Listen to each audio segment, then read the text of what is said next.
tal? Bienvenidos a una emisión más de Entredichos, que hoy tiene por invitado a Gibran Ramírez. Se trata de un politólogo, articulista, panelista y consultor político, secretario con licencia, secretario general de la Conferencia Interamericana de Seguridad Social y ex asesor del Senado de la República. Y actualmente, ese es el motivo de la invitación, aspirante a la presidencia del partido en el poder, Morena. Bienvenido, Gibran. Muchas gracias. La verdad es que es un gusto estar aquí. A mí me gusta seguir Entredichos, seguir tu columna. Creo que hay que fomentar los espacios para bajar el volumen de la voz y elevar los argumentos, y me gusta mucho tu trabajo, te lo digo. Te lo aprecio mucho. Vámonos directo sobre el tema. ¿Ante quién estoy, Gibran? Ante el aspirante, el único aspirante a la dirigencia nacional de Morena que ha presentado un programa para sacar adelante el partido. En este momento estoy abocado a eso. Ya hablaremos del programa. Lo pregunto porque estuve revisando naturalmente todos tus currículums en los distintos espacios electrónicos que tienes, y en todos destacas la academia, el pensamiento, la participación y el debate público, pero en ninguno se revela la trayectoria partidista. ¿Cómo es que alguien a quien se le considera un intelectual orgánico del López Obradorismo deje de reflexionar sobre el López Obradorismo y pase al ejercicio del poder a través del instrumento que es el partido? Sí, la verdad es que yo empecé a hacer trabajo intelectual como trabajo militante. Yo empecé en la televisión como representante de Morena. Y bueno, iba a los debates en la campaña del 18 y desde antes, quizá desde después de la elección de 2015, representando a Morena, debatía con otros representantes jóvenes de partidos políticos. Entonces, si me hice mediático, fue por ser antes militante. He trabajado organizativamente, nunca me lo planteé como un horizonte de vida, pero pues he militado en el López Obradorismo desde mis 15 años, desde el gobierno legítimo. Veía que señalabas eso, y la pregunta es, ¿en el López Obradorismo eres López Obradorista o morenista? Soy López Obradorista antes que morenista, y yo creo que la mayoría de quienes están en el partido. Y uno de los principales problemas actuales de estos 2 años es que el partido se ha alejado de la identidad política que le dio el presidente López Obrador, que consiste en unos cuantos principios y una manera de hacer política. Ahora, ¿y por qué cuando tú señalas que ibas como representante de Morena, el partido te asignaba a ti la tarea en el debate público de participar a nombre del partido? Me invitaron, yo pedí permiso en la presidencia del Comité Ejecutivo Nacional para hacer esa labor, y fue entonces. A mí me encargaban labores partidistas de otro tipo, de buscar compañeros en otros países que ayudaran, por ejemplo, a armar agendas, giras de trabajo. Algunas de las pocas veces que el presidente fue a eso. Organizamos incluso un encuentro internacional que se tuvo que cancelar porque ganó Donald Trump, y entonces la agenda cambió radicalmente. Esas en últimas fechas, pero lo que hacía antes es lo que hace cualquier militante: capacitar representantes de casilla, informar a los compañeros. Nada más que yo hacía mi militancia en Iztapalapa, por eso a la mera hora las cúpulas no me conocen y dicen que no me han visto, como han dicho en estos días. Déjame justamente proyectar, estuvo ayer aquí Berta Luján, le puse el nombre de varios de los aspirantes a la presidencia y quisiera que escucharas qué dijo sobre ti. Sí. Gibran Ramírez. Desconocido, no participa en Morena. ¿Qué respondes? Pues que es una tragedia. Esa es la tragedia de Morena, que las cúpulas no conocen a las bases y que somos millones de militantes que no significamos mucho para quienes han estado en las burocracias partidistas desde hace mucho tiempo. Porfirio Muñoz Ledo dijo lo mismo, que no me conocía. Extraño, porque no solamente compartimos comidas cuando yo era ayudante de Octavio Rodríguez Araujo en la UNAM, y lo invitamos a varios actos por allá, pero es lo que hacen siempre con nuestra generación: nos invisibilizan, nos ningunean, y si de nada vale el trabajo en el gobierno legítimo, el trabajo en el movimiento por la soberanía energética, en la batalla de Iztapalapa de 2009 con Clara Brugada, pues entonces quiere decir que ser López Obradorista no les importa lo que sus ojos ven. Yo he tenido la fortuna estos días que he estado de gira, nada más déjame terminar esto, de que se presenten compañeros que fueron coordinadores de distrito en el 18, en el 4, que me conocen a mí, a mi familia, al muchacho que siempre iba con la maestra Patti a capacitar representantes de casilla. Bueno, incluso ellos, por la edad. Yo era el hijo de la maestra Patti, pero yo estaba ahí. Y como muchos millones de militantes, no nos conocen, nos ningunean ahora porque amenazamos el orden burocrático del partido, pero eso no quiere decir que nuestra trayectoria deba ser borrada. Ok, antes de pasar en sí a lo que son los ejes de tu probable gestión, quisiera hablar del método de selección. ¿Tú participas, coincides con la idea de que sea a través de una encuesta abierta? Sí, claro que sí, yo estuve apoyando esa posición que es del presidente López Obrador primero que del partido. A ver, pero es una encuesta abierta donde va a ganar el que tenga más popularidad, no necesariamente más capacidad. Habría que verlo, habría que verlo. Hay un factor que va a ser el conocimiento, desde luego, pero hay otros factores que contarán, supongo, como la reputación, el saldo de opinión positiva, y creo que se puede hacer ahí una ponderación. O la sola presencia pública. Eso nos causa una gran desventaja frente a los compañeros que tienen mayor exposición mediática. Yo estoy en espacios muy del círculo rojo, ¿no? Le hablo a la gente politizada del país. Ahora estoy intentando tocar todas las puertas para hablarle a todo el mundo. Sí, se complica un poco cuando el compañero Mario Delgado está todo el día en la televisión por su encargo en la Cámara de Diputados, pero eso es producto nada más de que el partido fue muy omiso. Si el partido hubiera organizado esta encuesta cuando las asambleas fueron políticamente inviables y grupos como los que respaldan a la compañera Berta tuvieron problemas, infiltraciones, se pelearon con otros, si no organizamos la encuesta en ese tiempo, no logramos, más bien por eso no logramos que se generara una campaña electoral, una serie de debates que permitieran que las ideas avanzaran en este mecanismo de la encuesta. Ahora sí hay más complicaciones. Siendo una encuesta abierta, no solo circunscrita al universo de los morenistas, ¿no temes que haya mano negra o mano morena incluso? En realidad es una encuesta abierta a militantes y simpatizantes. Y yo creo que todo el cuidado está en cómo se hace la ciencia de esa encuesta, porque la manera de plantear las preguntas en toda encuesta importa en el resultado. Entonces, creo que tendría que preguntarse primero si se simpatiza con algún partido político y después con cuál. Y solo a los que mencionen en esa serie de preguntas Morena tendrían que hacerse las preguntas. Eso se va a definir en los próximos días. Me preocupa porque se ha hablado desde algunas fuentes cercanas al instituto que van a preguntar, ¿usted simpatiza con Morena? Así es. Y eso ya te sesga el universo, porque para empezar la gente piensa que el gobierno está mandando a preguntar y entonces ya te incrementa el universo. Entonces creo que tiene que ser más abierto, que se tiene que cuidar mucho el cuestionario y creo que si la muestra se selecciona aleatoriamente y se construye bien, es muy difícil que hagan trampa, sobre todo porque algunos de los aspirantes, estoy seguro, mandarán a hacer encuestas espejo al mismo tiempo. Es complicado que la trampeen por eso. Muy complicado. Déjame de nuevo traer a pantalla qué dijo sobre la selección del dirigente a través de una encuesta Berta Luján. ¿Qué peligro corre Morena al recurrir a la encuesta para designar a sus dirigentes?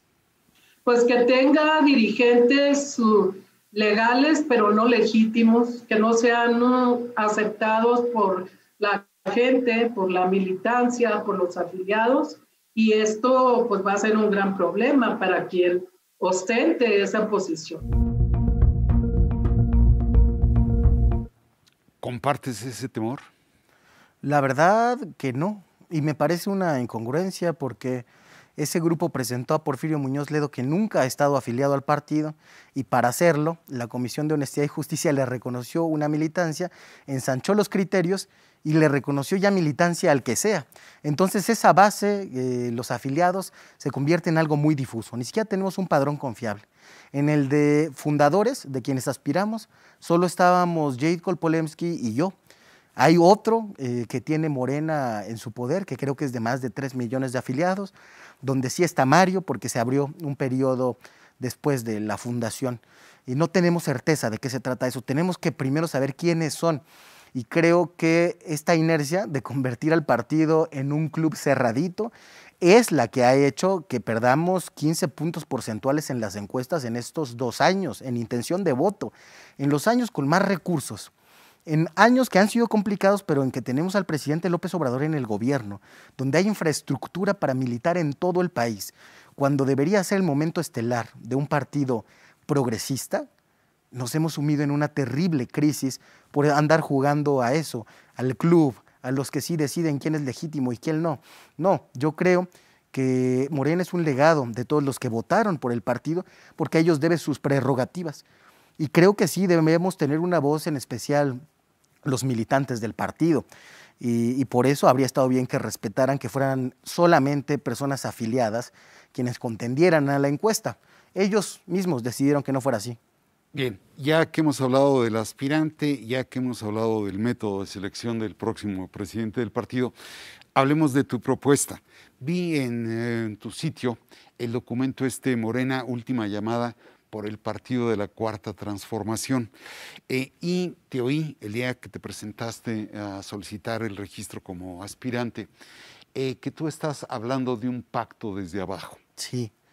Te ruego que de manera muy sucinta, en 5 líneas, me digas cuáles son los ejes de tu propuesta para encabezar a Morena. Morena tiene que generar una agenda para el gobierno estatal y el gobierno municipal. Buena parte del descontento de la gente viene de ahí, de que no hemos generado esa agenda y entonces hemos encumbrado a presidentes municipales que hacen lo que quieren y que no se les puede medir respecto a eso. En segundo lugar, creo que tenemos que tener mucho cuidado con la selección de las candidaturas, no permitir la reelección de quienes no se hayan apegado a los principios del partido y a las bases mínimas del programa. Eso se tiene que acabar. Si el anterior era un momento pragmático, porque la tercera era la vencida y era a Palacio o a la chingada, este tiene que ser un momento de diferenciación de los demás partidos. Morena se tiene que construir como una marca de decencia. En tercer lugar, se tiene que reconectar al partido con la sociedad. Se han perdido ciertos vínculos con movimientos sociales y sindicales, organizaciones de vecinos, porque hemos estado viendo hacia afuera en lugar de ver, hacia adentro, en lugar de ver hacia afuera. Y para eso propongo una coordinación nacional de diálogo permanente con movimientos sociales, organizaciones vecinales y sindicatos, para seguir renovando el programa del partido y para dar opciones también a nivel municipal, a nivel local. Y finalmente, entre las cosas urgentes, importantes, además se me olvidaba el departamento de encuestas que se tiene que hacer, se tiene que construir rápidamente para que no haya dudas sobre quiénes van a ser los candidatos. Tenemos que resolver los debates ideológicos, programáticos, de primera importancia. ¿Qué vamos a hacer después del gobierno de Andrés Manuel? Necesitamos un horizonte de futuro que trascienda esos 100 puntos del Zócalo, que estoy seguro de que en este sexenio se van a cumplir. Después hay muchas interrogantes sobre hacia dónde vamos a caminar. Lo tenemos que construir deliberando. Me llama la atención que no me mencionas uno de los ejes, que es el combate a la corrupción, que fue aplaudido por tus seguidores el día de martes, me parece que fue. Y tú señalas que Morena debe de respaldar a aquellos funcionarios, a aquellos representantes o mandatarios en cualquiera de las escalas que desempeñan bien su trabajo, pero que debe expulsar a aquellos que incurren en actos de corrupción o hay indicios de corrupción, e incluso no solo expulsarlos, sino denunciarlos. ¿Es así? ¿Estoy en lo correcto? Yo quiero denunciar ante la Fiscalía a nuestros cargos electos que tengan indicios fuertes, contundentes de corrupción. Si no lo hace el partido mismo, la sensación de igualación entre la población va a ser muy fuerte. A eso me refiero con... ¿Solo a funcionarios electos? ¿No a aquellos que sin haber sido elegidos se desempeñan? Claro, porque son los únicos cuya legitimidad depende del partido. Yo no puedo decirle a un jefe de departamento de la Secretaría de Educación que está haciendo algo mal, que lo voy a ir a denunciar con el partido. Creo que no habría ahí interés jurídico. Creo que para eso hay otras vías, pero el partido debe cuidar a quienes postula porque van ahí sus siglas y se supone que una agenda y va la legitimidad del proyecto. ¿Cuál sería tu postura frente a un Manuel Bartlett? Bueno, podemos hacer crítica a algunos compañeros, pero como no es en este momento un cargo electo, no habría razón alguna para abrir un procedimiento partidario. Sí hay una intención de postularse a una candidatura, ahí sí habría que examinar eso. Y yo creo que habría condiciones para cuestionarlo públicamente, para que explique sobre eso y para que en función de ello el Comité Ejecutivo Nacional decida si es una candidatura que procede o no. Pío López Obrador. Bueno, me parecen ahí dos cosas. Una, es probable que haya habido una falta administrativa, no sé si más, que debe de investigarse, sin duda alguna. Pero por otra parte, creo que tenemos una legislación electoral muy poco realista. En Estados Unidos los donativos se piden sobre la mesa, se hacen llamadas de teléfono en el Facebook Live y se festejan las aportaciones de los donantes porque todo proyecto político necesita financiarse. Aquí, bajo la fantasía de que con el financiamiento público iba a desaparecer las aportaciones de otro tipo, cerramos todas las vías para explorar cómo es que esas aportaciones se daban más allá de un límite muy pequeño. Eso me parece poco realista y creo que hay que ajustarlo y creo que todos los partidos tendrían que ser honestos, pero eso más que materia del partido sería materia de una reforma política que a mí me parece imprescindible. Creo que así como Morena tiene que responder a las bases, tendríamos que establecer que los ciudadanos puedan votar todos en elecciones primarias y desaparecer los padrones de los partidos. Ahora, que se pueda votar nomás en una. Eso estaría muy bien, pero es algo que ya no me correspondería. Podría yo hacer la propuesta, podría avanzarse. Eso y otros mecanismos como el financiamiento hay que transformarlos. Ya. ¿Sana distancia o estrecha cercanía de Morena con Andrés Manuel López Obrador? Yo diría que una estrecha cercanía de Morena con el presidente, aunque no haya del presidente con Morena. Tenemos que acompañarlo, tenemos que ayudarlo, tenemos que empujar la agenda que representa porque es nuestro líder histórico. Jugar a la oposición como Ramírez Cuellar rechazando nuestra agenda histórica, la de la austeridad, la del rechazo a la deuda y proponer lo mismo que el Consejo Coordinador Empresarial, es creo que no entender la naturaleza de nuestro movimiento. Ya. Quisiera que reaccionaras con una palabra a los nombres de tus competidores, de algunos de tus competidores, porque son 51. Rápidamente, Alejandro Rojas Díaz Durán. Instrumento. Jade Kolpolevsky. Irresponsabilidad. Javier Hidalgo. Propuesta. Mario Delgado. Eficaz. Porfirio Muñoz Ledo. Historia. Muy bien. Ahora, si no eres tú, ¿te inclinas por alguno de los otros? La verdad es que no. Siento que, como es normal en los partidos, la mayoría de los candidatos vienen acompañados no solo de equipos, sino a veces de facciones. Y creo que Morena tiene que superar esa lógica de facciones. Y temo mucho que si gana algún candidato de facción, que tenga ya intereses con cargos electos o con puestos en las burocracias del partido, como me parece que tienen todos los grupos que están en disputa, así como aspiraciones grandes, equipos que van a la presidencia de la República o que la buscarán, creo que eso nos puede sumir en una crisis peor, porque a todo mundo le va a convenir la debilidad del partido. Habrá una corriente hegemónica y para calmar a los demás les repartirá candidaturas y presupuesto. Y eso tiene un nombre y se llama PRD, y lo dejó López Obrador por algo y fundó Morena por algo. Ahora, justamente, si Morena no sale de su parálisis política y no sale de sus pleitos internos, ¿cuál es el destino que tú le ves? La desaparición, porque el presidente López Obrador dijo que si Morena se echa a perder, él renunciaría. Si Morena sigue echándose a perder, probablemente veamos esa renuncia después del 2021. Por ahora necesitamos presentar candidatos a gobernadores y a diputados que continúen con el proyecto de la Cuarta Transformación, y Morena es el partido identificado con el presidente. Vamos a ganar, la pregunta es cómo y con quién. Entonces, si eso pasa, si después de la elección el presidente renuncia, yo creo que la inmensa mayoría de los militantes nos vamos a ir con López Obrador y vamos a caminar hacia donde él indique la ruta. Pero él se retira. Sí, pero creo que de todas maneras, justamente por eso, porque él ha decidido no hacerse cargo del partido personalmente, creo que quienes militamos y quienes tenemos propuesta, tenemos que hacernos responsables. La falta de partido consolidado le costó muchísimo a Rafael Correa en Ecuador. Ha pasado lo mismo con aliados supuestos en Brasil, ¿no? Los aliados del presidente Lula le voltearon la espalda y después terminaron destituyendo indebidamente a Dilma Rousseff. Entonces creo que nosotros como militantes, el presidente está en su papel, es un demócrata y no se va a meter. Nosotros como militantes debemos saber ese riesgo, asumirlo y dedicarnos a construir este partido para que no se eche a perder.